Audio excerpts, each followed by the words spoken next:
सम्मानित साथियों, नमो बुद्धाय, जय भीम। हमेशा की भांति एक बार पुनः हम लेकर आ गए हैं डॉक्टर अंबेडकर संदेश का मतलब होता है बाबा साहब के भाषण या बाबा साहब के शानदार लेख का।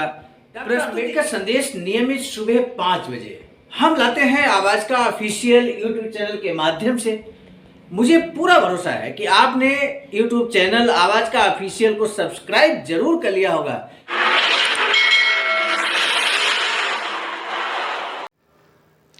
सम्मानित साथियों, आज का डॉक्टर अंबेडकर संदेश बेहद खास होने वाला है, क्योंकि आज के डॉक्टर अंबेडकर संदेश में किस तरह से बाबा साहब ने जाने की तैयारी की गोलमेज सम्मेलन में, और आज जो बाबा साहब का स्पीच और संपूर्ण जो चीज़ें हम लेकर उपस्थित हैं डॉक्टर अंबेडकर संदेश में, वो गोलमेज सम्मेलन 1930 जो पहला गोलमेज सम्मेलन लंदन में होने जा रहा था, तो उसी के संबंध में है। पूरी तरह से उसी की पृष्ठभूमि यहाँ पे तैयार हो जाएगी, मजबूत पृष्ठभूमि तैयार हो जाती है गोलमेज सम्मेलन के लिए।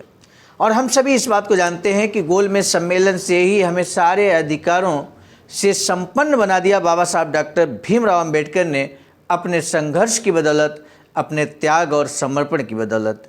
इसलिए सम्मानित साथियों, आपसे निवेदन है कि आज का डॉक्टर अंबेडकर संदेश अंत तक जरूर सुनेंगे तो बहुत अच्छा रहेगा।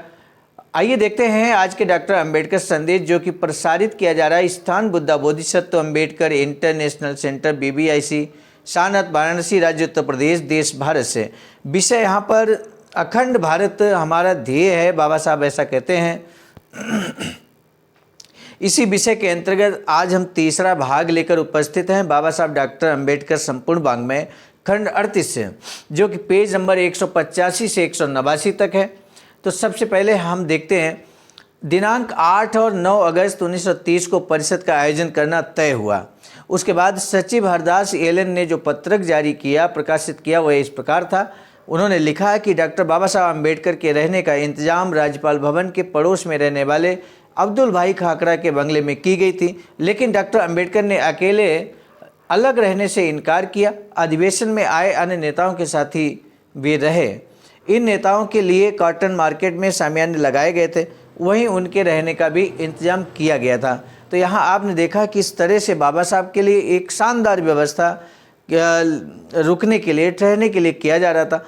लेकिन यहाँ पर जो आयोजक कमेटी है वो इस बात को लाला हरदास जी यहाँ पर कहते हैं कि बाबा साहब ने उसे इनकार कर दिया कि हम अलग ना रहकर सभी के साथ में रहेंगे।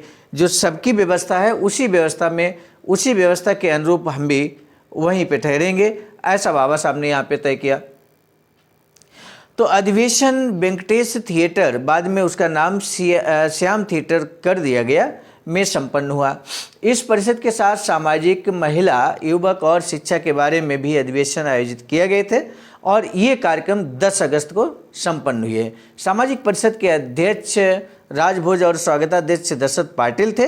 महिला परिषद पुणे के सौभाग्यवती गुणाबाई गडेकर की अध्यक्षता में हुई। महिला परिषद के स्वागताध्यक्ष थी श्रीमती सेवंताबाई ओगले। अमरावती और सचिव थी श्रीमती तुलसाबाई बनसोडे पाटिल। नागपुर श्रीमती जाईबाई चौधरी नागपुर, और श्रीमती काशीबाई मांड बगड़े अकोला। युवकों की परिषद के अध्यक्ष थे लखनऊ के एडवोकेट शिवदयाल सिंह चौरसिया, और स्वागताध्यक्ष की जिम्मेदारी संभाली थी राघवेंद्र राव बोरकर जी ने। दलित कांग्रेस अधिवेशन का महत्व तो क्या है, आइए देखते हैं। 1930 में नागपुर में आयोजित अखिल भारतीय दलित कांग्रेस परिषद का दलित वर्ग के उत्थान के आंदोलन के इतिहास में खास राजनीतिक महत्व था। पहली बात यह है कि भारत का समूचा अस्पृश्य समाज एक छत्र के नीचे इकट्ठे होकर अखिल भारतीय स्तर पर सम्मेलन आयोजित किया गया। दलित कांग्रेस का ये सबसे पहला अधिवेशन था। दूसरी बात, अस्पृश्य वर्ग के नेताओं ने डॉक्टर अंबेडकर का नेतृत्व पहली बार मानकर अपनी राजनीतिक मांगे पूरे भारत के स्तर पर एक स्वर में पहली बार ही सामने रखी थी। तीसरी जो महत्वपूर्ण बात है, विलायत में होने वाले गोलमेज सम्मेलन के लिए अस्पृश्य समाज के एकमात्र नेता के रूप में डॉक्टर बाबा साहब अम्बेडकर को एक राय से चुना गया। चौथी महत्वपूर्ण बात है, दलित वर्ग के अखिल भारतीय संगठन की स्थापना की गई। और पांचवी बात यह है कि इस परिषद में बहिष्कृत वर्ग के भावी राजनीतिक जीवन की उद्देश्य और नीतियों सहित योजनाओं की नींव रखी गई थी। संक्षेप में, इंसानियत से मरहूम इस बहिष्कृत वर्ग भारत के आज़ादी के आंदोलन के इतिहास का पहला पन्ना दलित कांग्रेस के अधिवेशन के साथ लिखा गया। समाज का कोटि कोटि धन्यवाद यहाँ पर ज्ञापित किया गया, जिन नेताओं ने, सामाजिक कार्यकर्ताओं ने और सेवकों ने दलित कांग्रेस की बागडोर संभाली और बहिष्कृत वर्ग की राजनीतिक क्रांति की पहल शुरुआत की और सामाजिक जीवन में आमूल चूल परिवर्तन लाने के लिए आगे बढ़ाए गए संगठित कदमों के दृढ़ संकल्पों के कार्य के इस समाज पर अनंत उपकार हैं। 1930 में डॉक्टर अंबेडकर के प्रभावी नेतृत्व में आत्म उद्धार के इस आंदोलन का भारतीय सरकार पर पहला संगठित कदम दलित कांग्रेस ने पहली बार इस अधिवेशन के लिए उठाया। अधिवेशन में पारित प्रस्ताव 8 और 9 अगस्त 1930 में नागपुर में हुई अखिल भारतीय डिप्रेस क्लास की कांग्रेस में जो प्रस्ताव पारित रखे गए थे वे इस प्रकार हैं। पहला प्रस्ताव, Akhil Bharatiya depress classes conference की ओर से साफ तौर पर इस बात की घोषणा की जाती है कि भारतीय राष्ट्रीय कांग्रेस द्वारा संपूर्ण आज़ादी के जिस विचार की घोषणा की गई थी वह भारत के हित संबंधों के लिए घातक और नुकसानदेह साबित होने वाली है। इसीलिए राष्ट्रीय कांग्रेस की संपूर्ण आज़ादी की मांग का हम बिल्कुल समर्थन नहीं करते।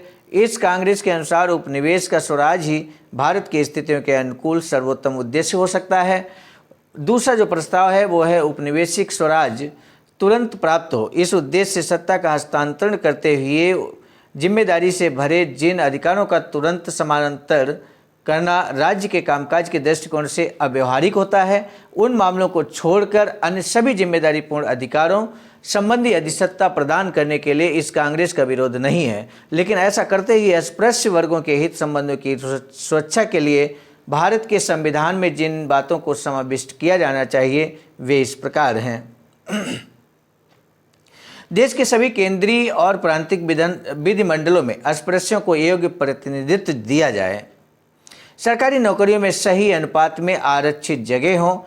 स्थानीय स्वराज संस्थाओं में अस्पृश्य वर्ग की शिक्षा के बारे में उनके अधिकार और हित संबंधों की यदि उपेक्षा हो रही हो तो उस संदर्भ में भारत मंत्री से फरियाद करने का अधिकार हो और शिक्षा के इस मसले पर अंदाज पत्रक अर्थात बजट में अथवा कानून में प्रबंध करने के बारे में भारत मंत्री द्वारा रखी गई सूचना केंद्रीय और प्रांतों के मंत्रिमंडलों पर बंधनकारी हो। सनातनी सवर्ण वर्ग द्वारा अस्पृश्य वर्ग के लोगों के साथ किए जाने वाले बर्बरतापूर्ण व्यवहार में वे कोई ठोस बदलाव नहीं ला पाए हैं, इसलिए अस्पृश्य वर्ग का भरोसा वे गंवा बैठे हैं। उसी तरह भारत के भावी संविधान में अस्पृश्य वर्ग को सुरक्षा संबंधी पक्का भरोसा दिलाने के लिए भी तैयार नहीं है। इसीलिए अस्पृश्य वर्ग को लगता है कि न्याय सबको मान्य हो, ऐसा संविधान बनाते हुए इसमें इस देश की सामाजिक स्थितियों के बारे में सुयोग्य ढंग से सोचना भी जरूरी है और इसके लिए राज्य के संविधान में जरूरी प्रावधान केवल एक दूसरे की सहमति से ही किए जा सकते हैं।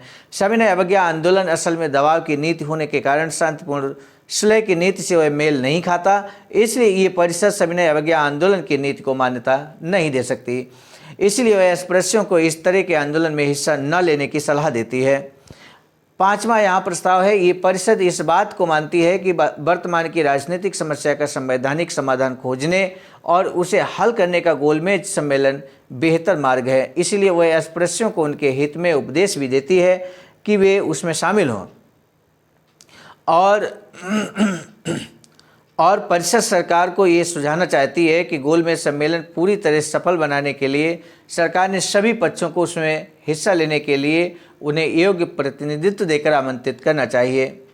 छठा पॉइंट है, यहाँ पर प्रस्ताव है, देश के विधिमंडल के लिए अस्पृश्य वर्ग के प्रतिनिधि नियुक्त करने के इस तरीके का ये परिषद पुरजोर विरोध कर रही है। अस्पृश्य वर्ग के प्रतिनिधि उसी समाज द्वारा चुनाव के जरिए चुने जाएं, ये हमारी मांग है। अस्पृश्य वर्ग के नियुक्त प्रतिनिधि अन्य वर्ग के प्रतिनिधियों द्वारा चुने जाएं और उन्हें गवर्नर का प्रमाण पत्र प्राप्त हो। इस तरह साइमन कमीशन द्वारा रखी गई घातक सिफारिशों का विरोध निषेध करती है। सातवां प्रस्ताव यहाँ रखा गया, अलग चुनाव क्षेत्र की उपयुक्तता के बारे में पूरा भरोसा होने के बावजूद अस्पृश्य वर्ग के प्रतिनिधित्व के लिए आरक्षित जगहों के साथ संयुक्त चुनाव क्षेत्र के सिद्धांत को मान्यता देने के लिए ये परिषद तैयार है, लेकिन उसके लिए वयस्क मतदान पद्धति को अपनाना जरूरी है। जिन अस्पृश्य वर्गों को सामाजिक विषमता की अत्यंत निकृष्ट स्थितियों में जीवन बिताना पड़ रहा है, उनकी तुलना में अन्य अल्पसंख्यक वर्ग कहीं अधिक बेहतर सुखद स्थिति में है। इसके बावजूद साइमन कमीशन द्वारा अस्पृश्य वर्ग को वाजिबी प्रतिनिधित्व मिलने की मांग को कमतर आंककर उनके हकों को नज़रअंदाज किया गया और अन्य अल्पसंख्यक वर्गों को विशेष प्रतिनिधित्व बहाल किया गया। परिषद इस बाबत भी खेद व्यक्त करती है कि परिषद ठोस रूप से चाहती है कि सभी अल्पसंख्यकों के लिए समानता का सिद्धांत समान स्तर पर लागू किया जाए। परिषद की मांग है कि अस्पृश्य वर्ग को उनका सामाजिक पिछड़ापन ध्यान में लेकर उनकी जनसंख्या के अनुपात में मिलने वाले प्रतिनिधित्व के अलावा अधिक जगह भी दी जाएं।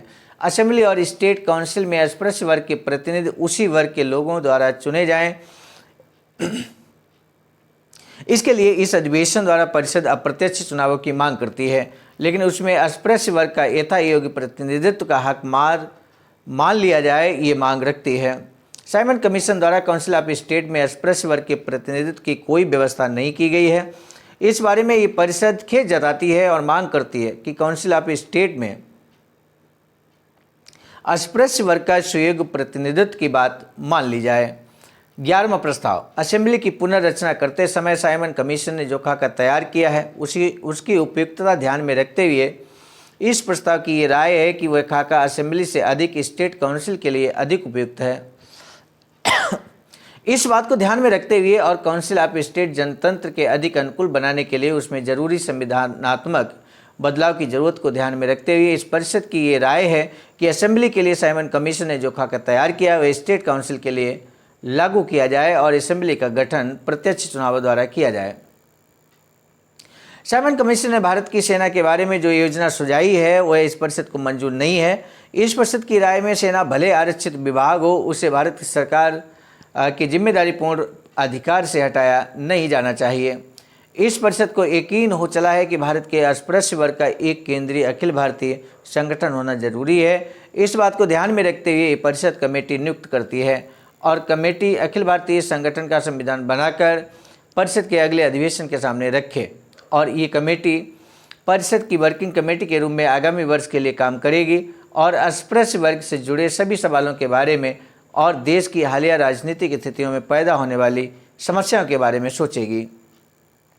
तो इस तरह से आज का डॉक्टर अंबेडकर संदेश समाप्त हुआ। सम्मानित साथियों, बाबा साहब की एक अधूरी इच्छा के अनुरूप एक वैचारिकी सेंटर यहाँ पर निर्माणाधीन है। कुछ इस तरह की बिल्डिंग बनेगी जो ये सामने आप देख पा रहे हैं।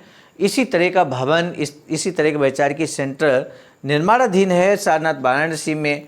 आप भी अगर चाहते हैं कि इसमें आपका अमूल्य धमदान हो, योगदान हो, तो अकाउंट नंबर IFC कोड बहुजन बौद्ध समाज संघर्ष समिति के नाम से अकाउंट है, आप इसमें धमदान जरूर कर सकते हैं। आज का डॉक्टर अंबेडकर संदेश हम आपको बता दें, लेकर आए थे मिशन नायक बुद्ध मित्र मुसाफिर सर, राष्ट्रीय महासचिव आवाज का नई दिल्ली। संकलनकर्ता के रूप में परम आदरणीय विजय कुमार बौद्ध जी, प्रांतीय कोषाध्यक्ष आवाज का बिहार, और प्रस्तुतकर्ता के रूप में मैं स्वयं सर्वजीत आर्य, राष्ट्रीय कोषाध्यक्ष आवाज का नई दिल्ली। पुनः मिलेंगे नए डॉक्टर अंबेडकर संदेश के साथ, तब तक दीजिए इजाजत। आप सभी को सादर नमो बुद्धाय, जय भीम।